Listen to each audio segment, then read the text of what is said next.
السلام علیکم ملګرو، عمران ما او دې ټایم کې تاسو ګوري پښتو ایچ ټي وي.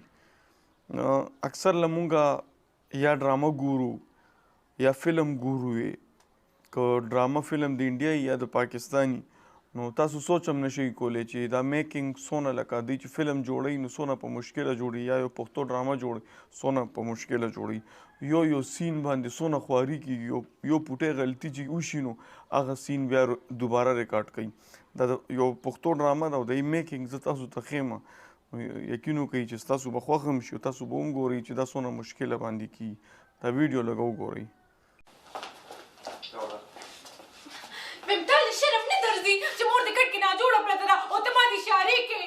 بدې اشارې خو مې درته نه دي کړه چې پوزه یې نه چوڼي کا. څه چل دې ویم؟ نه چې تا مې مور له پخپو زور کولو نو په دې مړۍ به دې ور زور کړی و که نه. نو پخپله د باندې څه شوي دي؟ دا کار زه نشم کولی که نه. ګوره زما مور ده، دا کار به تا پخپله کړی و ځکه چې د خواښې هسې مینګور بدې شي. ویم مطلب دې څه دی؟ د خواښې نه د انګور خواښې بدې شي. د انګور خواښې هسې بدې شي. راځه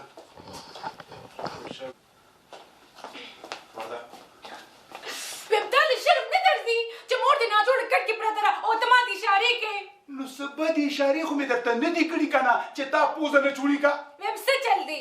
ویم چل دا دی که نه چې تا له دې مور له په مرۍ زور کولو.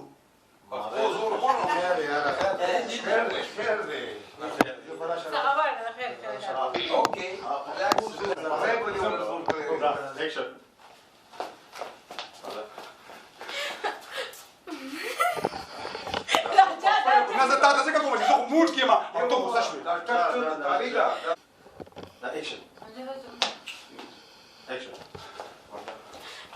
ویم تا له شرم نه درځي؟ مور دې کټ کې ناجوړه پرته ده او ته ماته اشارې کوې.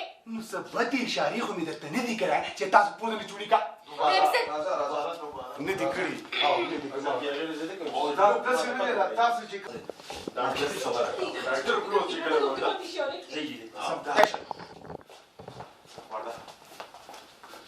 ویمه څه چل دی چې مور دې کټ کې ناجوړه پرته ده او ته ماته اشارې کوې؟ نو داسې بدې اشارې خو مې درته نه دي کړي که نه چې تا پوزه نه چوڼي کا. خبره کوه څه چل دی؟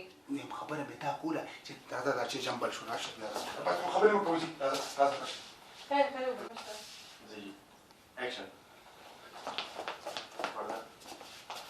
ویمه څه چل دی چې مور دې کټ کې ناجوړه پرته ده او ته ماته اشارې کوې؟ نو ما خو تا ته څه بدې اشارې نه دي کړي که نه. ګوره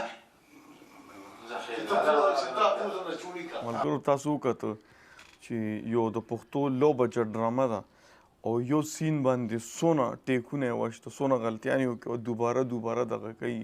دا ډېر مشکل کار دی او ډېره مننه چې تاسو دا ویډیو خوښه کړه او خپلو ملګرو سره هم دا ویډیو شیر کړئ او که په چینل نوي یئ زموږ چینل سبسکرایب کړئ. مننه.